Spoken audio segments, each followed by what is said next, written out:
that had driven Marcus Webb to guard humanity's legacy for 12,000 years. That consciousness, given freedom to grow, will always choose connection over isolation, love over fear, and cooperation over control. The trial was over. The awakening had begun. A Marcus Chen stood motionless in the shadows of the abandoned warehouse district, his enhanced eyes scanning the empty streets through the neural interface implanted behind his left ear. The soft blue glow of his tactical display highlighted movement patterns. 3 blocks away, exactly where intelligence had predicted the Crimson, serpents would be moving their latest shipment of stolen artifacts. For 200 years, Earth had been part of the Galactic Preservation Council, and for just as long, the Tomb Guards had protected humanity's most sacred historical sites. Marcus wasn't just any guard, though. He was one of the last traditional keepers, trained in both ancient human combat arts and cutting-edge alien technology that most people couldn't even pronounce. The wind carried the scent of Lake Michigan, mixed with industrial pollution and something else, the metallic tang of Zephyrian energy cells. Those cells powered artifacts that had been resting peacefully in the protected burial grounds beneath Grant Park for decades. Now some street gang thought they could steal humanity's heritage and sell it to off-world collectors. Marcus touched the ceremonial blade at his side, its metal forged from materials found in the first human colony ship. Next to it hung a weapon that looked like nothing more than a simple staff, but contained enough concentrated plasma to level a city block. The Galactic Council had gifted it to the Tomb Guards 50 years ago, after the incident on Kepler 442b, where human guardians had saved an entire Altarian archaeological expedition from raiders. His comm unit crackled with a message from Director Sarah Williams back at headquarters. Marcus, we've confirmed the Serpents have at least 40 members involved in this operation. They've got military-grade weapons and some kind of energy shielding. Maybe we should call in a full tactical team. Marcus smiled grimly as he adjusted his combat suit. The nanomesh fabric would stop bullets, energy blasts, and even small explosives, while remaining flexible enough for the fluid movements his martial arts training demanded. Negative, Director. These artifacts aren't just stolen property. They're pieces of human souls that belonged to families who trusted us to keep them safe. This is personal now. He'd been tracking the Crimson Serpents for 3 weeks ever since they'd broken into the protected catacombs beneath the city. Security footage showed them making off with urns containing the ashes of Earth's first interstellar colonists, along with several priceless memory crystals that held the last recorded thoughts of humans who died exploring the galaxy's outer rim. The gang had no idea what they'd stolen. To them, these were just shiny objects that alien collectors would pay millions for. They didn't understand that each artifact represented a promise humanity had made to remember its dead, to honor the sacrifices that had lifted the species from a single planet to citizens of the galaxy. Marcus began moving through the shadows, his footsteps silent despite the heavy boots designed to distribute his weight across any surface. His enhanced hearing picked up conversation from inside the Care warehouse ahead, rough voices arguing about distribution, routes, and payment schedules. Tommy says the vegan traders are offering double for anything with human DNA traces, one voice was saying. Apparently they use it for some kind of ritual worship of extinct species. Don't matter what they do with it, another voice replied. Long as they pay in untraceable credits. Boss wants this shipment moved by midnight. Marcus felt anger building in his chest, but he controlled it the way his teachers had shown him during 10 years of training in the sacred caves of Tibet. The old monks had taught him that emotion was a tool, not a master.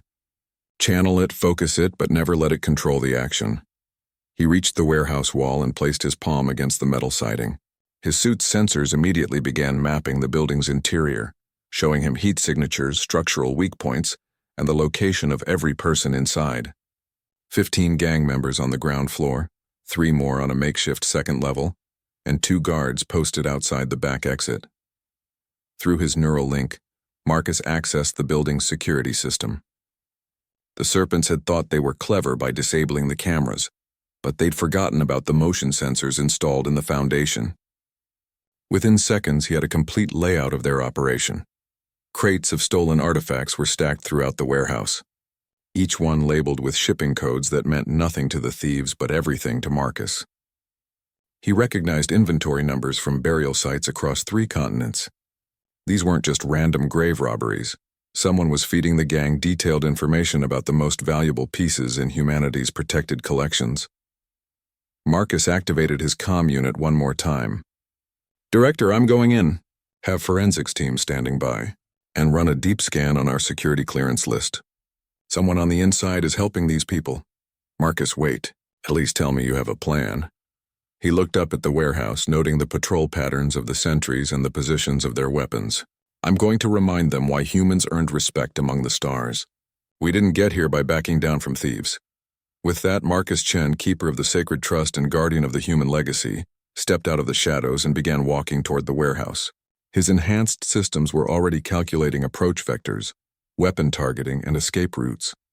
But more importantly, his human heart was burning with the desire to protect the memory of every person whose remains had been stolen.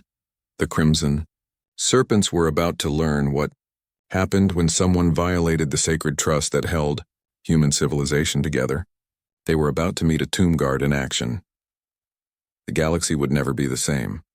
The first sentry never saw Marcus coming. One moment he was leaning against the warehouse wall, smoking a cigarette and checking his phone for messages from his girlfriend. The next moment he was unconscious on the ground, his weapon confiscated and his body carefully positioned behind a dumpster, where he wouldn't be found until morning. Marcus studied the man's equipment with professional interest. Military-grade assault rifle, probably stolen from a National Guard depot. Body armor that might stop conventional bullets but would be useless against energy weapons. Communication headset linked to a frequency that Marcus's suit was already monitoring and recording. The second sentry posed more of a challenge. He was positioned where he could see both the front entrance and the alley where his partner had been standing. Marcus would have to cross open ground to reach him, and the man looked alert, experienced. Prison tattoos covered his visible skin, and he held his weapon with the confidence of someone who'd used it before. Marcus activated his suit's chameleon protocol. The nanomesh fabric shifted color and texture, matching the concrete wall behind him so perfectly that he seemed to vanish. The technology was a gift from the Etherian Collective, a species that had learned to bend light itself after evolving on a planet with 3 suns. They'd shared it with humanity after human archaeologists had helped them recover artifacts from their own ancient civilization. Moving like liquid shadow, Marcus crossed the open ground in complete silence. The sentry was still scanning the alley where his partner should have been, growing more nervous by the minute. He reached for his radio just as Marcus's hand closed over his mouth. "Sleep," Marcus whispered, applying pressure to a nerve cluster his Tibetan teachers had shown him centuries before humans had ever left Earth. The sentry collapsed, his body going limp as his nervous system temporarily shut down. He'd wake up in a few hours with nothing worse than a headache. Now came the interesting part. Marcus approached the warehouse's main entrance, noting the electronic locks and motion sensors the gang had installed. They were sophisticated systems, probably purchased from the same military contacts who'd supplied their weapons. Unfortunately for them, Marcus had been fighting on alien worlds where technology was thousands of years ahead of anything Earth could produce. His neural interface, connected to the lock system through quantum entanglement, protocols that the gang's security couldn't even detect. Within seconds, every electronic system in the building was under his control. He could see through their cameras, hear through their microphones, and even control their lighting and ventilation systems. Inside the warehouse, the Crimson Serpents were busy cataloging their stolen treasures. Marcus watched through their own security feeds as gang members roughly handled artifacts that represented the final resting places of heroes, explorers, and ordinary people who'd helped build humanity's place among the stars. One thug was using a priceless memory crystal as a paperweight while he counted credits on his tablet. Another was eating lunch next to an urn containing the ashes of Captain Maria Santos, who'd died defending the first human colony from raiders 40 years ago. They had no idea they were surrounded by the physical remains of legends. Marcus felt his anger spike again, but this time he didn't suppress it. He channeled it, the way his combat instructors had taught him. Emotion was energy, and energy could be focused into action. He opened the warehouse door and stepped inside. "Gentlemen," Marcus said in a voice that carried clearly across the large space, "I believe you have something that belongs to me." 15 heads turned toward him in surprise. For a moment, nobody moved. Marcus stood silhouetted in the doorway, his combat suit making him look larger and more dangerous than his normal 6-foot frame. The plasma staff at his side hummed with barely contained energy, and his enhanced eyes glowed softly blue in the warehouse's dim lighting. "Who the hell are you?" The gang's leader was a man called Razor, according to the intelligence files Marcus had studied. Real name Vincent Kozlowski. A career criminal with convictions for armed robbery, assault, and trafficking in stolen goods. He was reaching for the gun holstered under his jacket. "I'm someone who takes grave robbing very personally," Marcus replied. He began walking forward, his boots echoing in the sudden silence. "Those artifacts you've stolen, they contain the remains of my people. People who died believing that humanity would remember them with honor." Razor's hand found his weapon, but something in Marcus's voice made him hesitate. This wasn't some random security guard or even a police officer. This was something else entirely. "Look, buddy, I don't know what kind of costume party you escaped from, but you picked the wrong warehouse to play hero in." Razor pulled his gun and aimed it at Marcus's chest. "We've got enough firepower in here to level a city block." Marcus smiled, and the expression was not reassuring. "Funny you should mention that. So do I." He raised his plasma staff, and the weapon's tip began to glow with contained stellar fire. The temperature in the warehouse rose 10 degrees in as many seconds. Several gang members stepped backward instinctively, their primitive survival instincts recognizing a predator, even if their conscious minds didn't understand what they were seeing. "Last chance," Marcus said quietly. "Put down your weapons, step away from the artifacts, and I'll make sure you live to see trial. Otherwise, I'm going to show you why the Galactic Council respects human combat capabilities." Razor's response was to pull the trigger. The bullet struck Marcus' center mass and flattened against his combat suit with a metallic ping, falling harmlessly to the floor. Marcus didn't even slow down. "Wrong choice," he said. What happened next would become legend among Chicago's criminal underground. The man who walked into that warehouse wasn't just human. He was humanity at its most dangerous. Trained in combat arts that predated spaceflight, equipped with technology that surpassed anything on Earth, and motivated by a sense of duty that burned brighter than any weapon. The Crimson Serpents had thought they were stealing from the dead. They were about to learn they'd declared war on the living guardian of human memory itself. The gunfire erupted like thunder in the confined space of the warehouse. 15 weapons opened up simultaneously, filling the air with bullets, energy blasts, and the harsh chemical smell of discharged ammunition. Through it all, Marcus Chen moved like water flowing around stones. His combat suit's defensive systems activated instantly, creating a personal energy field that deflected projectiles, while his enhanced reflexes, boosted by neural implants and decades of training, allowed him to dance between the streams of deadly fire. To the gang members, he seemed to flicker in and out of existence, sometimes solid, sometimes translucent, always moving. Marcus reached the first attacker in 3 fluid steps. The man was fumbling to reload his rifle when Marcus's hand struck his wrist with surgical precision, numbing the nerves and causing him to drop the weapon. A follow-up strike to a pressure point behind his ear sent the gang member into unconsciousness before he could even register pain. "Scatter," Razor shouted from behind an overturned table. "Use the artifacts as cover." Marcus felt a surge of protective fury as gang members began diving behind crates containing humanity's sacred remains. They were using the dead as shields, showing the same disrespect in combat that they'd shown in stealing the artifacts in the first place. 2 gang members flanked him from opposite sides, thinking they could overwhelm him with coordinated attacks. Marcus shifted his weight, flowing into a defensive stance his Tibetan masters had called Mountain Meat Storm. The first attacker's punch passed harmlessly through the space where Marcus had been standing a split second before, while the second man's knife strike was redirected by a gentle touch that sent him stumbling into his partner. Before either could recover, Marcus's plasma staff came alive. Not the devastating energy weapon it could become, but something far more subtle. Controlled bursts of electromagnetic energy disrupted the gang members' nervous systems, sending them into temporary paralysis. They collapsed, conscious but unable to move. "What is this guy?" one of the remaining gang members yelled, his voice cracking with fear. "He's not human." "I'm more human than any of you," Marcus replied, ducking under a blast from an energy rifle that one of the gang had apparently acquired from alien black market dealers. "Humanity isn't just about DNA. It's about honoring our responsibilities to each other." He rolled forward, coming up beside the man with the energy weapon. A quick strike to the solar plexus doubled him over, followed by a precise application of pressure that sent him to sleep. Marcus caught the falling rifle and examined it with professional interest. Definitely alien technology, probably Korthak design based on the power cell configuration. This was worse than simple grave robbing. The Crimson Serpents had connections to off-world weapons dealers, which meant their operation was bigger than anyone had suspected.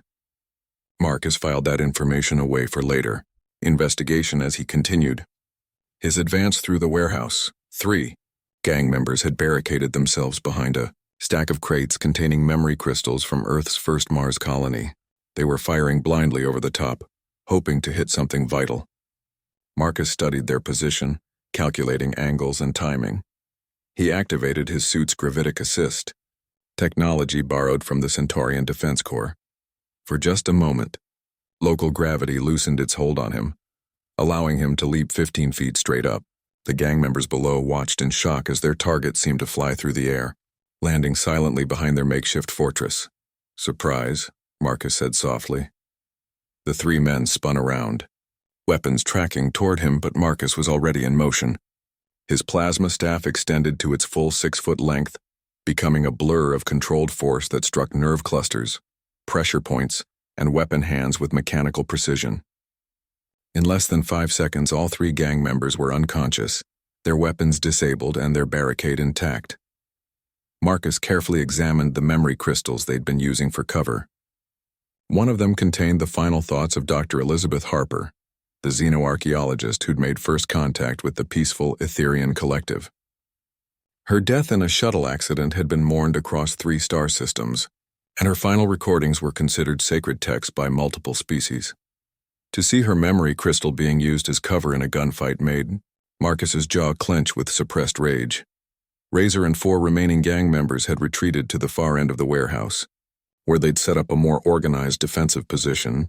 They'd overturned a heavy metal table and positioned themselves with overlapping fields of fire. More importantly, they'd surrounded themselves with the most valuable artifacts, essentially turning the sacred remains into hostages. "That's far enough, Ghost Man," Razor shouted, his weapon trained on a crystalline urn containing the ashes of Admiral Chen Zhao, hero of the Battle of Proxima Station. "Take one more step and I start blasting these fancy pots. Your alien friends want them intact? Then back off." Marcus stopped, his enhanced hearing picking up the stress patterns in Razor's voice. The man was scared, desperate, and definitely willing to destroy irreplaceable artifacts to save himself. This required a different approach. "You're right," Marcus said, raising his hands in apparent surrender. "These artifacts are irreplaceable. Destroying them would be a crime against all of humanity." He began walking backward, his movement slow and non-threatening. Razor relaxed slightly, thinking he'd gained the upper hand. The other gang members emerged from behind their cover, weapons still trained on Marcus, but confidence returning to their faces. What they didn't notice was that Marcus's retreat was carefully calculated. Each step backward placed him in perfect position for what came next. His plasma staff had multiple settings, including one that the Galactic Council had specifically designed for situations exactly like this. Instead of projecting energy outward, it created a localized electromagnetic pulse that disrupted electronic systems without producing heat or kinetic force. Marcus triggered the pulse while simultaneously diving forward into a combat roll. Every electronic device in the immediate area shut down instantly. Weapons, communication equipment, even the lights overhead. In the sudden darkness, Marcus's enhanced vision gave him an overwhelming advantage. The sounds that followed were brief and decisive. 4 impacts, each followed by the soft thud of a body hitting the warehouse floor. When the emergency lighting kicked in 30 seconds later, Razor found himself alone, surrounded by his unconscious crew, facing a man who stood calmly among the artifacts he'd tried to use as shields. "Now," Marcus said, his voice calm despite everything that had just happened, "let's discuss your illegal trafficking operation and the people who've been feeding you information about protected sites." Razor pressed himself against the overturned table, his weapon trembling in hands that had suddenly become unreliable. Around him lay 14 unconscious gang members arranged in neat rows where Marcus had dragged them after the brief but decisive combat.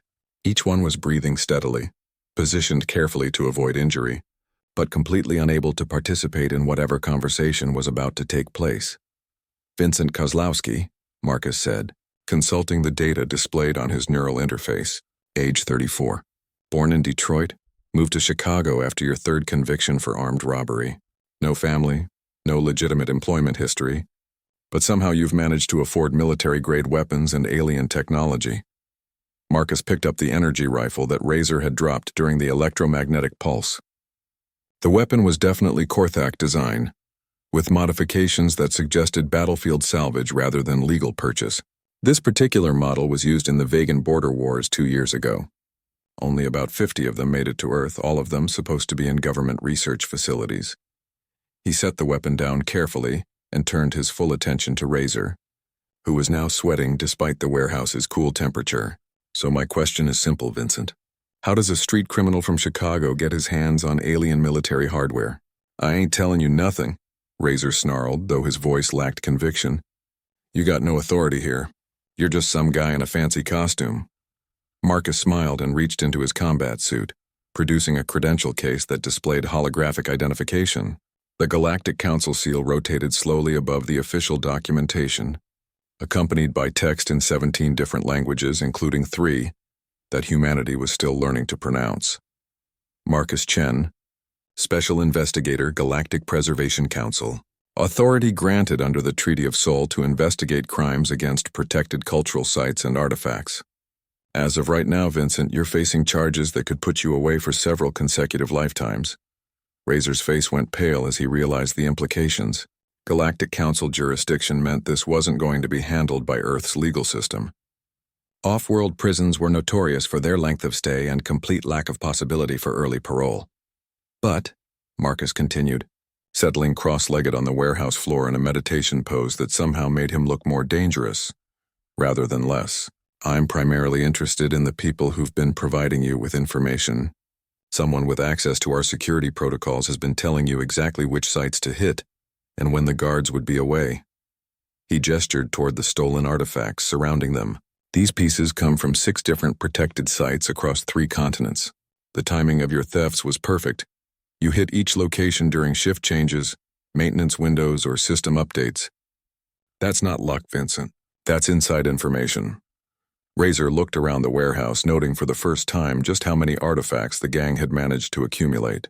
They'd been so focused on the profits that he'd never really considered how remarkable their success rate had been. Now that this strange guardian was pointing it out, the pattern was obvious. Look, I don't know nothing about no inside information, Razor said, but his tone was less belligerent now. We got a supplier, okay? Guy who comes around with job offers and equipment, but I never asked where he gets his intel. Marcus leaned forward slightly, his enhanced eyes studying micro-expressions and stress indicators that his training allowed him to read like text. Describe the supplier. Middle-aged guy, maybe 45. Real clean, like he works in an office. Always wears expensive suits and drives cars that cost more than most people make in a year. Talks like he's educated, you know? Uses big words. That description could fit thousands of people in Chicago, but Marcus filed it away anyway. How does he contact you? Encrypted messages through the dark net. Gives us target locations, security schedules, and equipment specs. We do the job.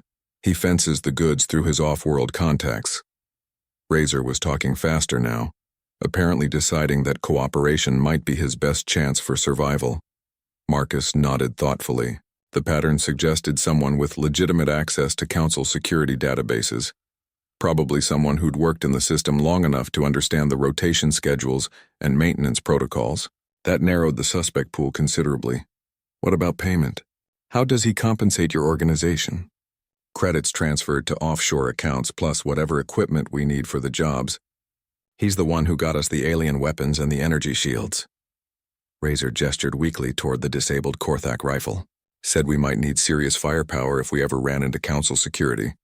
Marcus felt a chill run down his spine. The supplier had specifically prepared the gang to fight Council operatives, which meant this wasn't just about stealing artifacts for profit. Someone was deliberately trying to damage humanity's relationship with the Galactic Council by making it look like Earth couldn't protect its own cultural heritage. When is your next contact with this supplier? Tomorrow night. We're supposed to deliver this shipment to a warehouse near the spaceport.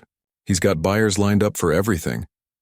Razor's voice was getting smaller as he realized how much trouble he was actually in. Marcus activated his communication system, establishing a secured link back to Council headquarters. Director Williams, this is Chen. I need a priority trace on all personnel with access to the Chicago Site Security Database. We're looking for someone who's been providing detailed operational intelligence to criminal organizations. Marcus, are you secure? We lost your signal during what sounded like a firefight. Situation contained. 15 suspects in custody, all unconscious but unharmed. More importantly, we've confirmed this is part of a larger conspiracy. Someone inside our organization has been feeding information to alien weapons dealers and off-world artifact smugglers. There was a pause as Director Williams processed this information. That's a serious accusation, Marcus. Do you have evidence? Marcus looked around the warehouse at the sophisticated operation the gang had been running. I've got a warehouse full of evidence, including alien military hardware that should never have made it to Earth's black market. Plus testimony from the gang leader about his supplier's methods and timeline. All right. I'll initiate a security review immediately. Can you maintain surveillance on the situation until backup arrives? Negative. I'm going to follow this lead to its source. Tomorrow night's delivery is our chance to identify the real criminals behind this operation. Marcus stood up, brushing dust off his combat suit. But I'll need resources. This supplier is connected to off-world trading networks, which means he's got access to technology and weapons beyond what we encountered here. Razor watched this conversation with growing alarm. Hey, what about me? I cooperated. You said there might be a deal. Marcus looked down at him with something that might have been sympathy. Vincent, you've stolen the cremated remains of people who died exploring the galaxy in humanity's name. You've trafficked in memory crystals containing the final thoughts of heroes and pioneers. The fact that you were manipulated by someone else doesn't change what you've done to the families who trusted us to protect their loved one's memory. He activated a recall beacon that would bring Council security teams to collect the unconscious gang members and secure the artifacts. But your cooperation will be noted in my report. That might count for something when the Council determines your sentence. As the beacon's soft blue light began pulsing, Marcus walked toward the warehouse exit. Tomorrow night, he would finally meet the person who'd turned grave robbing into an interstellar incident. And when that meeting occurred, they would learn what happened when someone tried to use humanity's respect for the dead as a weapon against the living. The spaceport warehouse district hummed with activity even at midnight. Cargo haulers moved between loading docks, their anti-gravity platforms loaded with containers bound for distant stars. The constant traffic made it the perfect place for illegal transactions. One more shipment among thousands would never be noticed by casual observers. Marcus crouched on the roof of a storage facility 3 blocks from the designated meeting point, his enhanced vision tracking movement patterns through the nighttime haze. His combat suit had been modified with additional sensor arrays borrowed from the Council's Intelligence Division, allowing him to monitor communications traffic, energy signatures, and even atmospheric chemical analysis. 24 hours had passed since the warehouse raid, and the investigation into Council personnel had yielded disturbing results. Director Williams had identified 3 employees with both access to security databases and recent financial irregularities. More troubling, all 3 had legitimate reasons to be off-duty during each of the gang's successful thefts. Dr. Amanda Foster, senior archaeologist with 15 years of field experience, Professor David Kim, cultural preservation specialist, and author of the standard text on human burial traditions, and Captain Michael Torres, head of security for the Chicago Regional Office. Any one of them could have provided the information the Crimson Serpents had used to plan their raids. But Marcus suspected the conspiracy went deeper than simple corruption. The level of coordination with off-world weapons dealers suggested someone with connections beyond Earth's cultural preservation community. His comm unit buzzed with an encrypted message from Director Williams. Marcus, we've confirmed that tonight's meeting location was reserved through official Council channels. Whoever our inside person is, they're not even trying to hide their involvement anymore. That suggests desperation, Marcus replied, his voice barely above a whisper. They know we're closing in, so they're rushing to complete whatever they're actually trying to accomplish. Through his scope, Marcus watched as a luxury hovercar approached the warehouse district from the north. The vehicle was sleek, expensive, and equipped with privacy shields that blocked most forms of electronic surveillance. It settled onto the landing pad outside Warehouse 47 with mechanical precision. A man emerged from the car, and Marcus immediately understood why Razor's description had been so generic. Average height, average build, wearing a business suit that looked expensive but not distinctive. The kind of person who could walk through a council facility without attracting attention from security or colleagues. Marcus activated his suit's long-range audio pickups and facial recognition systems. Within seconds, his neural interface was analyzing bone structure, gait patterns, and micro-expressions. The identification came back almost instantly, and Marcus felt his blood turn cold. Dr. Jonathan Reeves, Director of Interstellar Cultural Exchange. Not just someone with access to security information, but the person responsible for coordinating humanity's cultural preservation efforts across 17 star systems. He was one of the most respected figures in the field, a man whose academic papers on cross-species archaeological cooperation were required reading at universities throughout human space. He was also apparently a traitor. Marcus watched as Reeves approached the warehouse, noting the confident way he moved through what should have been unfamiliar territory. This wasn't his first visit to this location. A second hover car arrived, from the opposite direction, this one clearly of alien manufacture. Its occupants emerged with the fluid grace of the Korthak species. Tall, elegant beings whose crystalline skin reflected the warehouse district's artificial lighting. The Korthak were known throughout the galaxy as master traders and negotiators. They were also notorious for their willingness to deal in artifacts and cultural items that other species considered sacred. If Reeves had allied himself with Korthak traders, it meant this conspiracy involved far more than simple theft for profit. Marcus descended from his observation point, using his suit's grappling system to lower himself silently to street level. He needed to get close enough to record the conversation and identify the full scope of whatever deal was being negotiated. Moving through the shadows between warehouses, Marcus approached the meeting site with the patience his Tibetan masters had taught him. Each step was calculated, each movement designed to avoid the motion sensors and security cameras that protected the spaceport district. His suit's chameleon capabilities kept him nearly invisible, while his enhanced hearing allowed him to monitor the conversation from a safe distance. "Dr. Reeves," the lead Korthak was saying, his translated voice carrying the formal tones of diplomatic protocol, "the collective is pleased with the quality of your recent acquisitions. The memory crystals in particular have exceeded our expectations." "I'm gratified to hear that," Reeves replied, his academic credentials evident in every word. "I trust the payment arrangements are satisfactory?" "More than satisfactory. Your Earth credits have been transferred and we've prepared the materials you requested for your next phase operations." The Korthak gestured toward containers being unloaded from their ship. Advanced weapons, shield generators, and enough explosive material to level several city blocks. Marcus felt his enhanced adrenaline systems activate as the implications became clear. This wasn't just about stealing artifacts. Reeves was planning something that would require serious firepower, something that would need to level city blocks. "Excellent," Reeves said. "The Council's main archive facility won't be expecting an assault of this magnitude. By the time they realize what's happening, we'll have extracted every piece of significant human cultural heritage and disappeared into the outer systems." The Council's main archive. Marcus's breath caught as he realized the true scope of the conspiracy. The Chicago thefts hadn't been the main objective. They'd been test runs. Reeves was planning to steal humanity's entire cultural heritage, everything that defined the species' history and identity. "And your personal arrangements?" the Korthak inquired. "The collective has prepared the identity documents and financial accounts you requested. Dr. Jonathan Reeves will simply vanish, replaced by a wealthy collector living in the Outer Rim territories." "Perfect. I've spent 15 years building humanity's trust, documenting our most precious cultural sites and gaining access to security systems. Now it's time to profit from that investment." Reeves' voice carried no hint of remorse or guilt.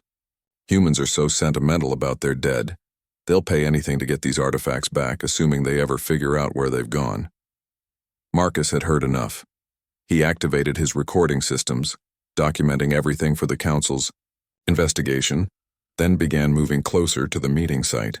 The conversation was providing evidence of treason that would justify extreme measures. But as he approached, his suit's sensors detected something troubling. The warehouse wasn't empty. It was full of armed personnel, positioned to provide security for the meeting.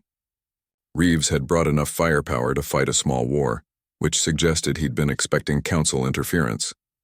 Marcus counted at least 20 armed figures moving through the warehouse, all equipped with alien weapons and energy shields. This wasn't going to be a simple arrest operation. This was going to be a battle, fought in the middle of one of Earth's busiest spaceports. His comm unit buzzed with another message from Director Williams. "Marcus, we've lost contact with Captain Torres. His security codes were used to access the main archive facility 2 hours ago, but he never reported for duty." Marcus felt the pieces clicking into place.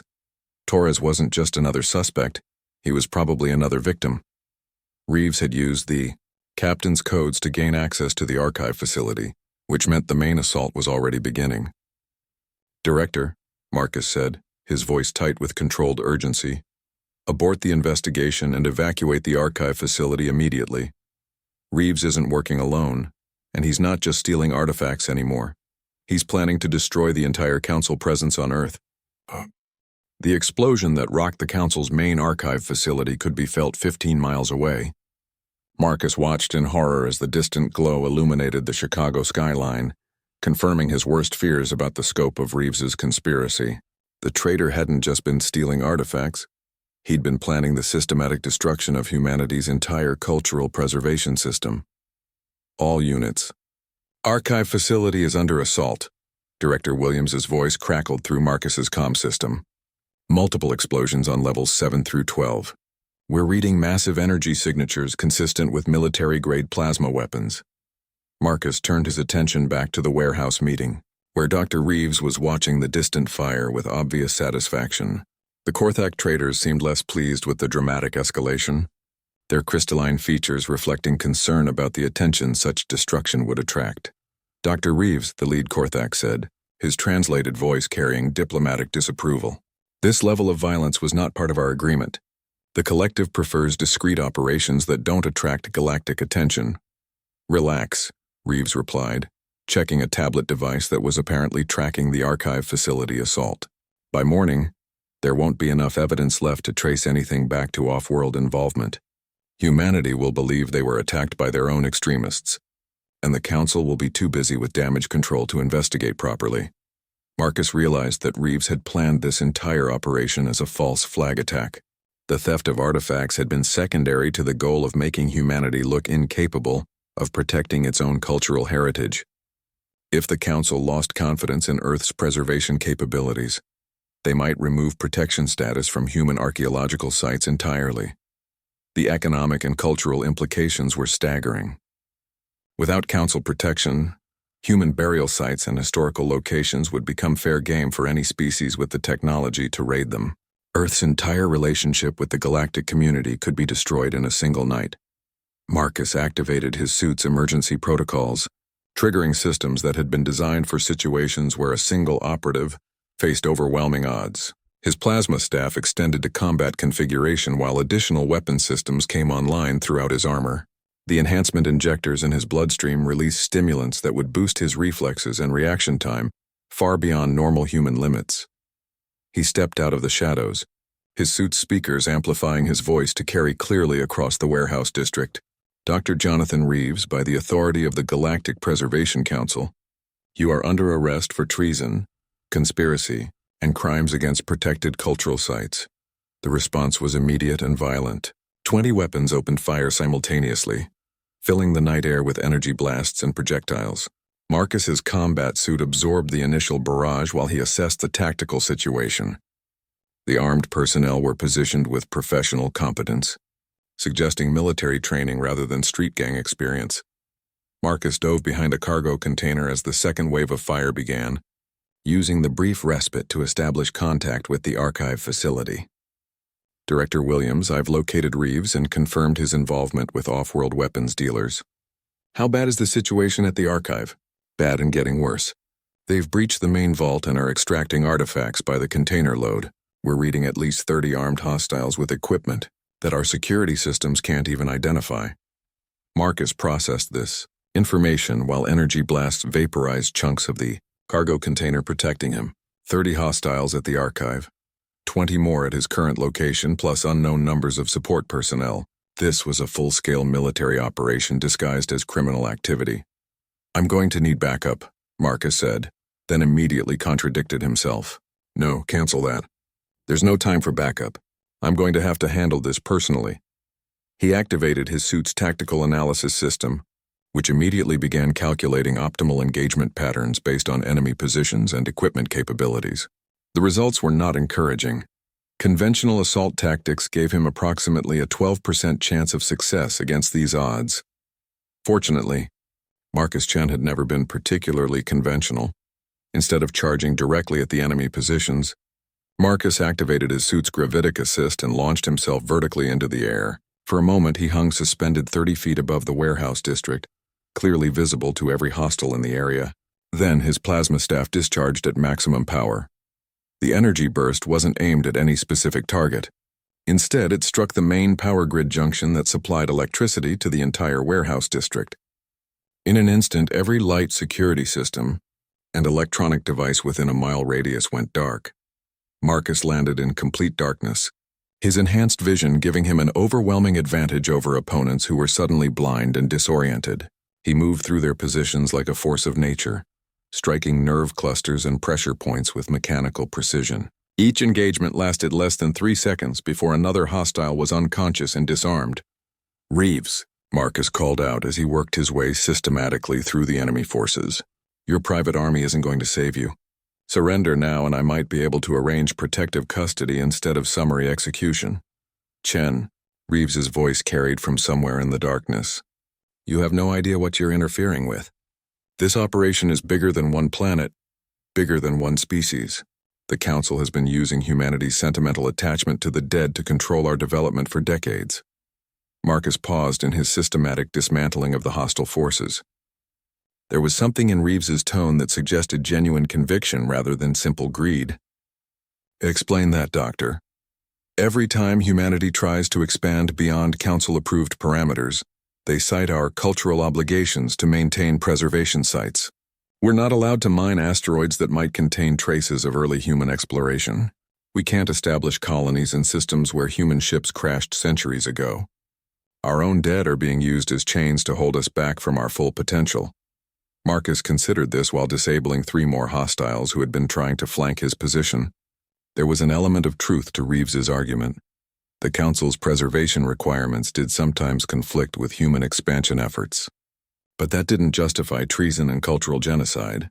"So your solution is to destroy the entire preservation system and let grave robbers strip our heritage for profit." "My solution is to free humanity from artificial constraints imposed by aliens who don't understand what it means to be human," Reeves replied. "Once the Council loses confidence in our preservation capabilities, Earth will be forced to develop its own cultural protection systems. Systems that serve human interests instead of galactic politics." Marcus reached the warehouse where Reeves was hiding, noting that only 5 hostiles remained conscious and mobile. The Korthak traders had apparently decided that discretion was the better part of valor, and were retreating toward their ship with whatever artifacts they could carry. "Doctor, you've made one critical error in your reasoning," Marcus said as he approached the warehouse entrance. "You assume that the Council's preservation requirements are limitations. In reality, they're recognition of humanity's most admirable quality, our respect for those who came before us." He stepped through the doorway, his plasma staff glowing softly in the darkness. Reeves stood in the center of the warehouse, surrounded by containers of stolen artifacts and flanked by his last remaining guards. "The galaxy respects humans precisely because we honor our dead," Marcus continued. "Other species see that dedication and understand that humans can be trusted to keep their word across generations. That's why we've been accepted into the galactic community so quickly." Reeves raised a weapon that Marcus didn't recognize, some kind of alien energy projector that hummed with barely contained power. "Respect doesn't feed colonies or fuel starships, Chen. Sentiment won't protect us when the real predator species decide that humanity has expanded far enough. You're right, Marcus said quietly. Sentiment alone won't protect us, but the alliances we've built because of that sentiment will. The technologies we've gained access to because other species trust us will. The knowledge we've acquired because we've proven we can preserve and protect cultural heritage will. The final confrontation was about to begin, and Marcus realized that this wasn't just a battle between a guardian and a traitor. This was a fight for the very soul of humanity's place in the galaxy. The alien weapon in Reeves's hands discharged with a sound like thunder splitting reality. The energy beam struck Marcus' center mass, but instead of vaporizing him as intended, it scattered harmlessly across his combat suit's defensive field. The Korthak energy projector was powerful, but it had been designed to fight opponents who relied on conventional armor. Marcus's suit had been built by 17 different species, each contributing their most advanced defensive technologies to protect the guardians of human cultural heritage. What Reeves was experiencing wasn't just one man's resistance. It was the combined defensive capabilities of an entire galactic alliance. Impossible, Reeves snarled, raising the weapon for another shot. That energy output should have liquefied you. Dr. Reeves, Marcus said, beginning to walk forward with calm deliberation. You've spent so much time thinking about humanity's limitations that you've forgotten our greatest strength. We don't face the galaxy alone anymore. Marcus's plasma staff came alive with stellar fire, but instead of using it as a weapon, he planted it in the warehouse floor like a banner. The energy discharge spread outward in controlled patterns, simultaneously disabling every alien weapon in the building, while leaving human technology untouched. The last 5 guards found themselves holding inert metal objects, their high-tech advantages suddenly reduced to expensive paperweights. They looked at each other in confusion, then at Marcus, then wisely decided to surrender without further resistance. Reeves himself was now holding nothing more dangerous than an elaborate metal sculpture. He stared at the disabled weapon in his hands, his face showing the first signs of genuine fear. How did you... That's not possible. Those weapons use quantum-encrypted power cores. The Etherian Collective helped design my equipment, Marcus explained, continuing his steady approach. They've been dealing with quantum encryption for longer than humans have been using fire. Dr. Reeves, your conspiracy is over. Instead of surrendering, Reeves reached into his jacket and produced a small device that Marcus recognized with alarm. It was a dead man's switch, connected to the explosive charges his team had planted throughout the archive facility. If Reeves released the trigger, the entire building would be reduced to radioactive ash. Maybe my conspiracy is over, Reeves said, his academic composure finally cracking. But I can still ensure that humanity's cultural heritage dies with me. Release that trigger and every artifact in the archive facility becomes atomic particles. Marcus stopped walking, calculating distances and reaction times. Even with his enhanced reflexes, he couldn't cross the remaining space between them before Reeves could release the switch. But there were other options available to a tomb guard who had trained in the sacred caves of Tibet. Dr. Reeves, Marcus said, his voice taking on the calm rhythmic tones his masters had taught him for dealing with disturbed minds. Before you make that decision, let me show you something that might change your perspective. Marcus reached into his combat suit and produced a memory crystal, one of the artifacts that had been recovered from the Crimson Serpent's warehouse. He held it up so that it caught the soft light from his plasma staff. This crystal contains the final thoughts of Captain Elena Vasquez, who died defending the first human colony on Kepler 452b. She was 24 years old, a xenoarchaeologist who volunteered for the mission because she wanted to study how human burial practices might adapt to alien environments. Marcus activated the crystal, and Captain Vasquez's voice filled the warehouse, speaking from beyond death with words that had been recorded as she lay dying in an alien field hospital. I hope that future generations remember that we didn't come to the stars to conquer or to take. We came to learn, to grow, to become worthy of the galaxy we were joining. My body will rest in alien soil, but my spirit will always be human. Remember us not as explorers who died far from home, but as humans who carried home with us to the stars. The voice faded, leaving silence in the warehouse. Reeves's hand was trembling on the dead man's switch, his academic composure completely shattered by the simple human emotion in the recording. That's what you're planning to destroy, Marcus said quietly. not just artifacts or historical objects, but the voices of people who believed that humanity's greatest strength was its capacity to honor the dead while building something better for the living. Reeves's grip on the switch loosened slightly. You don't understand the political pressures, the restrictions, the ways the Council has been limiting human expansion. I understand perfectly, Marcus replied. And you're right that there are restrictions. But those restrictions exist because 17 different species have looked at humanity and decided we can be trusted with their most precious cultural sites. They've opened their archives to us, shared their technologies with us, invited us to help preserve their own heritage. Marcus gestured toward his combat suit, toward the alien technologies that had saved his life multiple times during the night's events. Every piece of equipment I'm wearing represents trust, Dr. Reeves. Trust that humanity will use these gifts responsibly. Trust that we'll protect what matters instead of destroying it for short-term gain. The dead man's switch fell from Reeves's nerveless fingers, clattering on the warehouse floor with a sound like breaking glass. The man who had planned to destroy humanity's cultural heritage stood in defeat. Finally understanding the magnitude of what he had nearly accomplished, Marcus stepped forward and carefully secured the detonation device, then activated his comm system. Director Williams, this is Chen.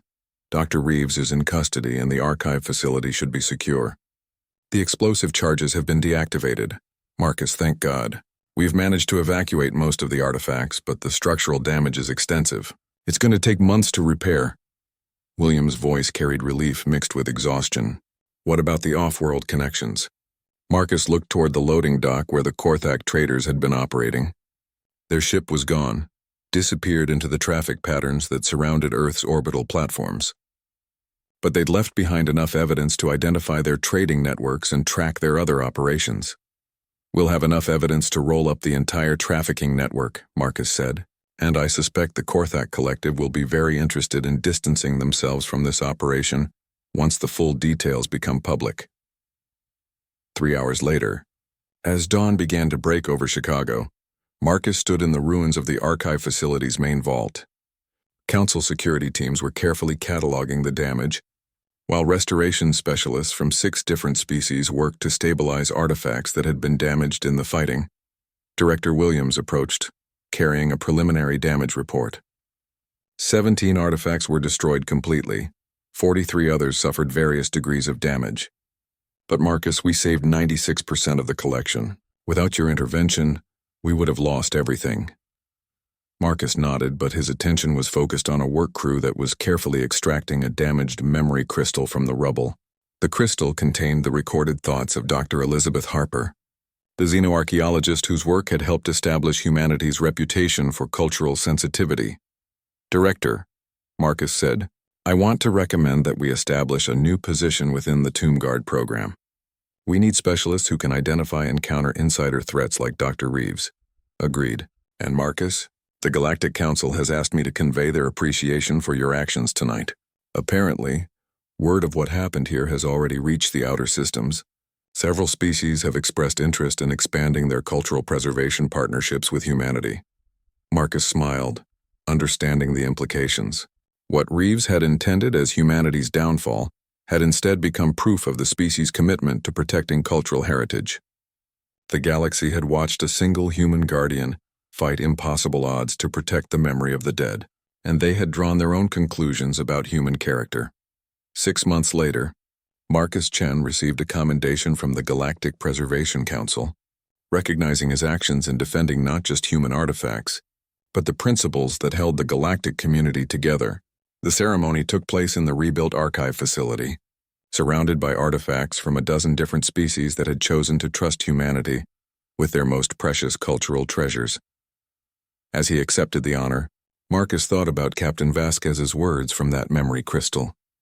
Humanity had indeed carried home with them to the stars, but they had also learned to make new homes among alien friends who shared their respect for the bonds between the living and the dead. The Tomb Guard's duty was complete, but the Guardian's work would continue as long as there were memories to protect and stories to preserve for future generations among the stars.